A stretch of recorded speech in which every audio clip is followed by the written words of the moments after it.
He does as much good as he can. He still causes some stir in the world; not for nothing was he once such a great social lion.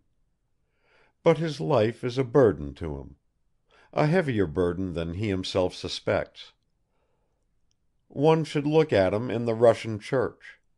When leaning against the wall on one side, he stands absorbed in thought without stirring for a long time, bitterly compressing his lips, then suddenly recollects himself and begins almost imperceptibly to cross himself. Madame Kukshina also settled abroad.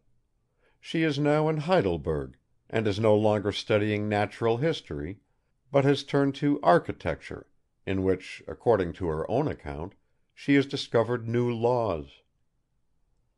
As before, she associates with students, especially with young Russians studying physics and chemistry with whom Heidelberg is crowded, and who at first astonish the naïve German professors by their sober outlook on things, but later on astound the same professors by their complete incapability and absolute laziness. In company with 2 or 3 such young chemistry students, who cannot distinguish oxygen from nitrogen, but are brimming over with destructive criticism and conceit, Sitnikov, together with the great Elisyevich, also prepares to become a great man.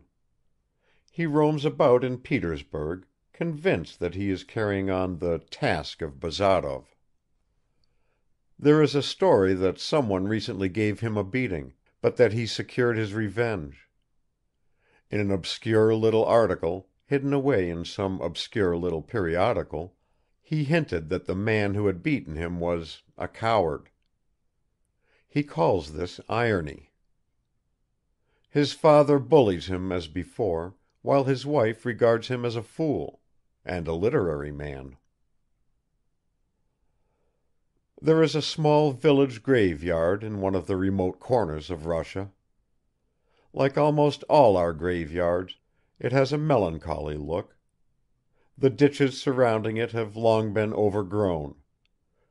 Grey wooden crosses have fallen askew and rotted under their once painted gables. The gravestones are all out of position, just as if someone had pushed them from below. 2 or 3 bare trees hardly provide some meager shade. The sheep wander unchecked among the tombs. But among them is one grave untouched by human beings and not trampled on by any animal. Only the birds perch on it and sing at daybreak. An iron railing surrounds it, and 2 young fir trees have been planted there, one at each end. Evgeny Bazarov is buried in this tomb. Often from the nearby village 2 frail old people come to visit it, a husband and wife. Supporting one another, they walk with heavy steps.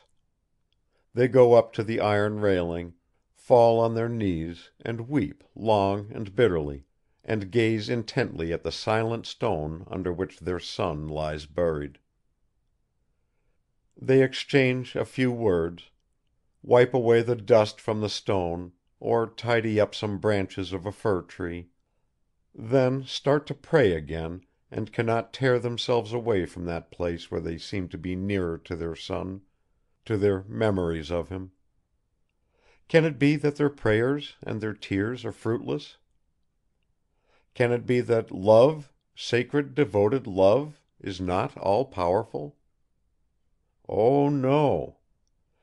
However passionate, sinful or rebellious the heart hidden in the tomb, the flowers growing over it peep at us serenely with their innocent eyes.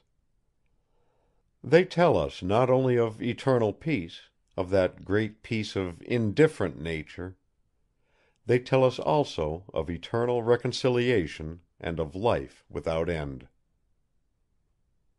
The End. End of chapter 28. Recording by Roger Moline. End of Fathers and Sons by Ivan Turgenev. Translated by Richard Hare.